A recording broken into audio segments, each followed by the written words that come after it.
नमस्कार दोस्तों, study with Dev channel में आपका स्वागत है। दोस्तों, पिछले वीडियो में हमने अधीनस्थ न्यायालय वगैरह को देखा था। आज हम देखते हैं अधिकरण। अधिकरण जो हैं यह एक अर्ध न्यायिक संस्थाएं हैं। अर्ध न्यायिक, पूर्ण नहीं है, अर्ध न्यायिक संस्थाएं हैं। इसी पर चर्चा करते हैं। अधिकरण यह विशेष विभागों के विवादों को, कोई विशेष विभाग होता है, इनके विवादों को निपटाने के लिए एवं न्यायपालिका के बोझ को कम करने के लिए ही इनका गठन किया जाता है, अर्धन्यायिक संस्थाएं का। इनका जिक्र मूल संविधान में नहीं था, इनका वर्णन जिक्र मूल संविधान में नहीं था। 42वें संविधान संशोधन के द्वारा 1976 में एक भाग जोड़ा गया था, भाग 14 का। इसी में अधिकरण को रखा गया है। इसी भाग में आर्टिकल 323A और 323B दोनों को जोड़ा गया है। 323A में प्रशासनिक अधिकरण को बताया गया है तथा 323B में अन्य अधिकरण को रखा गया है। तो ये अधिकरण पूरी तरह से एक प्रकार से अर्ध न्यायिक संस्थाएं हैं जो विशेष विवादों को निपटाने के लिए तथा न्यायपालिका के बोझ को कम करने के लिए इनकी आवश्यकता पड़ी तो इन संस्थाओं का संगठन यानी गठन किया गया। आइए देखते हैं प्रशासनिक अधिकरण आर्टिकल 323 का। इस पर चर्चा करते हैं। यानी संसद संघ एवं राज्य के लोक सेवा से संबंधित स्थानीय निकायों, सार्वजनिक निकायों आदि से संबंधित भर्ती एवं सेवा शर्तों के विवादों के निपटाने हेतु अधिकरण बना सकता है। ऐसा संसद को अधिकार है, वह अधिकरण गठित कर सकता है। संसद ऐसे मामलों सिविल न्यायालय एवं हाई कोर्ट के क्षेत्र अधिकारों से बाहर करके अधिकरण को सौंप सकती है। इसके पास, संसद के पास यह अधिकार होता है। इसके बाद संसद ने एक प्रशासनिक अधिकरण अधिनियम 1985 का गठन किया। यानी केंद्र कहा कि यह केंद्र सरकार इसका गठन करे, कि केंद्र केंद्रीय प्रशासनिक अधिकरण का गठन करे। तो राज्य, एक राज्य में एक या दो या अधिक राज्यों के लिए एक राज्य प्रशासनिक अधिकरण आदि होगा। यानी प्रशासनिक अधिकरण अधिनियम 1985 संसद के द्वारा या केंद्र सरकार का गठन करे, ऐसा इसमें कहा गया। केंद्र केंद्रीय प्रशासनिक अधिकरण के अंतर्गत आएगा और राज्य, एक राज्य में एक या दो या अधिक राज्यों के लिए एक राज्य प्रशासनिक अधिकरण होगा, ऐसा इस गठन में कहा गया। जो केंद्रीय प्रशासनिक अधिकरण है, देखते हैं केंद्रीय प्रशासनिक अधिकरण। यानी इसमें प्रधान पीठ इसकी दिल्ली में है। जो केंद्रीय प्रशासनिक अधिकरण है, इसकी प्रधान पीठ, मुख्य पीठ दिल्ली में है। कुल 17 पीठ हैं दिल्ली को मिलाकर के। 15 हाई कोर्ट के प्रधान बेंच हैं और 2 जयपुर और लखनऊ में हैं। ये कुल मिला के 17 पीठ हैं। जो केंद्रीय प्रशासनिक अधिकरण है, इसके अंतर्गत विभिन्न संस्थाएं आती हैं। आइए देखते हैं केंद्रीय प्रशासनिक अधिकरण के अंतर्गत संस्थाएं। पहला है अखिल भारतीय सेवाएं। इनके अंतर्गत IAS, IPS, IPS आता है। केंद्रीय सेवाएं, केंद्र के अधीन नागरिक पद और सेवा में नागरिक पद आदि सभी, सैन्य बल, SC, ST, high court, supreme court के अधिकारी, संसद, राज्य विधानमंडल, संविधान के कर्मचारी, संविधान पालक कर्मचारी आदि सभी केंद्रीय प्रशासनिक अधिकरण के अंतर्गत आते हैं। इसके बाद देखते हैं राज्य प्रशासनिक अधिकरण। केंद्र को देख लिया, अब राज्य को देख। राज्य प्रशासनिक अधिकरण राज्य की मांग पर राज्य के अधीन सेवाओं के संबंध वही कार्य करते हैं जो केंद्र के केंद्रीय प्रशासनिक अधिकरण करते हैं। इसके बाद आता है आर्टिकल 323B यानी 323 खा यानी अन्य अधिकरण। तो संसद एवं राज्य विधायिका दोनों निम्नलिखित क्षेत्र में अधिकरण बना सकते हैं। चाहे संसद हो चाहे राज्य विधानमंडल हो, दोनों निम्नलिखित क्षेत्र में अधिकरण बना सकते हैं। कहाँ कहाँ? यानी कर संबंधी, विदेशी मुद्रा आपात निर्यात, औद्योगिक एवं श्रम संबंधी, विदेशी मुद्रा आपात निर्यात के संबंध में कर संबंधी अधिकरण बना सकते हैं।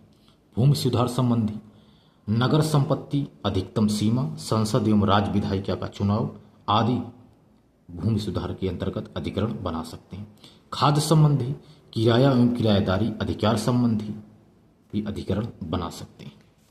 यानी देखा गया कि अधिकरण के निर्णय के खिलाफ अपील सुप्रीम कोर्ट में। मूलतः चंद्र कुमार वर्सेस यूपीआई 1997 में इन्होंने हाई कोर्ट में इसके खिलाफ अपील की थी, अधिकरण के खिलाफ। तो देखना, यदि पूछा जाए अधिकरण के खिलाफ अपील की गई थी कि नहीं, तो मूलतः तो नहीं, लेकिन की गई थी एक अपील चंद्र कुमार वर्सेस यूडीआई 1997। यदि तुलना देखा जाए 323 ए 323 बी में, 323 ए में संसद प्रशासनिक अधिकरण है, केंद्र एवं राज्य के लिए एक एक। 323 बी में संसद प्लस राज्य विधायिका अन्य अधिकरण है, पदानुक्रम इनका हो सकता है। तो अधिकरण कुल मिलाकर देखना दोस्तों, यह न्यायिक कार्य करता है, जिसमें न्यायपालिका का बोझ इससे कम होता है। अब देखते हैं नियुक्ति केंद्रीय अधिकरण। इसकी अध्यक्ष एवं सदस्य की नियुक्ति राष्ट्रपति सीजेआई के परामर्श से प्लस कैबिनेट मंत्री के अनुमोदन से ही इनकी नियुक्ति की जाती है, केंद्रीय अधिकरण की अध्यक्ष एवं सदस्य की। राज्य के अधिकरण में राष्ट्रपति राज्यपाल से परामर्श लेकर ही इनकी नियुक्ति करता है। कार्यकाल अगर बात की जाए अधिकरण कार्यकाल सदस्यों का, 5 वर्ष होगा, लेकिन अध्यक्ष 6 वर्ष तक अधिकतम कार्य कर सकता है। यदि पूछा जाए अधिकतम जो अधिकरण में अधिकतम कार्यकाल कितना होगा, सदस्यों का कार्यकाल 5 वर्ष होता है, लेकिन अध्यक्ष का कार्यकाल 6 वर्ष होता है अधिकतम, और सदस्य 5 वर्ष और 62 वर्ष की आयु तक बने रहेंगे।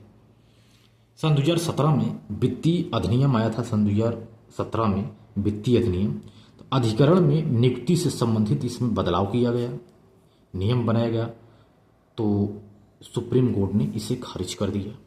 सन 2017 में एक वित्तीय अधिनियम आया था कि अधिकरण में नियुक्ति से संबंधित कुछ बदलाव किया गया था, तो सुप्रीम कोर्ट ने इसे खारिज कर दिया। सन 2021 में अधिकरण सुधार अध्यादेश आया, सुप्रीम कोर्ट ने इसे भी खारिज कर दिया, 21 वाला। उसके बाद सन 2021 में अधिकरण सुधार विधेयक आया और यह पास हो गया और यह अधिनियम बन गया। इसके बाद दोस्तों प्राविधान देखा जाए तो इसकी नियुक्ति खोज सह चयन करेगी, यानी खोज सह चयन के द्वारा होता है नियुक्ति। सीजेआई अध्यक्ष निर्णायक मत की शक्ति होती है इनके पास, 2 सचिव होंगे, केंद्र सरकार द्वारा एक होगा, वर्तमान निवर्तमान अध्यक्ष और सुप्रीम कोर्ट के रिटायर्ड जज, हाई कोर्ट के रिटायर्ड जज, संबंधित मंत्रालय का सचिव बिना मताधिकार के।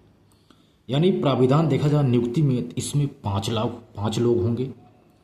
एक होगा सीजेआई मुख्य न्यायाधीश जो अध्यक्ष होगा, 2 सचिव होंगे, एक अध्यक्ष होगा वर्तमान सुप्रीम कोर्ट का रिटायर्ड जज या हाई कोर्ट का रिटायर्ड जज, दोनों में से एक होंगे, और एक संबंधित मंत्रालय का सचिव होगा, बिना मताधिकार का आएगा। कुल मिलाकर इसमें 5 लोग होते हैं अधिकरण में। न्यायपालिका के स्वतंत्रता के खिलाफ शक्ति पृथक्करण का उल्लंघन यदि हो रहा हो तो इनकी नियुक्ति, यदि प्राविधान देखा जाए तो न्यायपालिका की स्वतंत्रता के खिलाफ और शक्ति पृथक्करण का उल्लंघन हो रहा हो तो इनकी नियुक्ति की जा सकती है।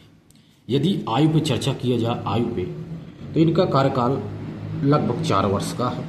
अधिकतम आयु 70 वर्ष, अध्यक्ष की 70 वर्ष, सदस्य की 67 वर्ष और न्यूनतम आयु 50 वर्ष। यदि 50 वर्ष से कम कोई भी होगा तो उसका चयन नहीं होगा, इसलिए न्यूनतम 50 वर्ष जरूरी है। अधिकतम 75 वर्ष अध्यक्ष का, लेकिन कोई भी सदस्य होगा अगर 67 साल से ज़्यादा है तो अधिकरण का सदस्य नहीं बन सकता।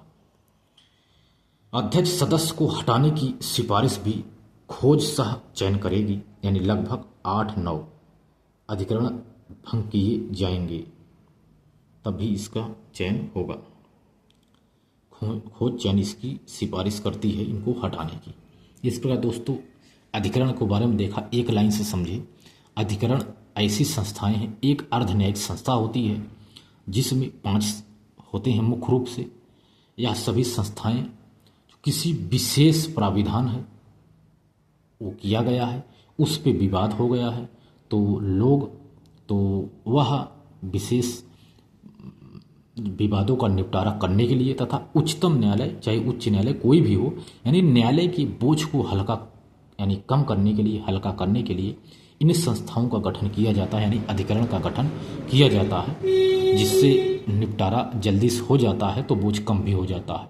ये अर्ध न्यायिक संस्थाएं होती हैं, लेकिन कार्य अच्छे से करती हैं, किसी प्रकार की इसमें लापरवाही नहीं बरती जाती है। ये बहुत तेज़ी से काम करती हैं, चाहे कर संबंधी हो, भूमि संबंधी हो, खास संबंधी हो, आदि तरह तरह की इसमें प्राविधान कि अब ये लोग अधिकरण बनाते हैं।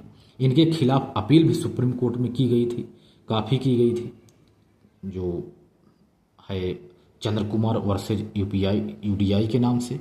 कुछ मामलों में इस पर नियम बदलाव भी किए गए थे। सन 2017 में वित्तीय अधिनियम आया था, लेकिन इसको भी सुप्रीम कोर्ट ने खारिज कर दिया। 21 में आया था अधिकरण सुधार अध्यादेश, इसको भी खारिज कर दिया गया।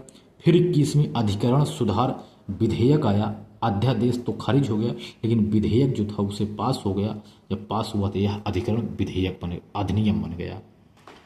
और देखा जाए तो अधिकरण को रखा गया है भाग 14 का में 2 अनुच्छेद को जोड़ करते 42वां संविधान संशोधन 1976 में इनको जोड़ा गया था। मूल संविधान में अधिकरण नहीं था, यानी 323A 323B में अनुच्छेद में इनको रखा गया है। तो ये था दोस्तों अधिकरण। तो दोस्त हमने अधिकरण को पूरी तरह से देख लिया है। तो मिलते हैं और बेहतरीन क्लास में, तब तक के लिए धन्यवाद।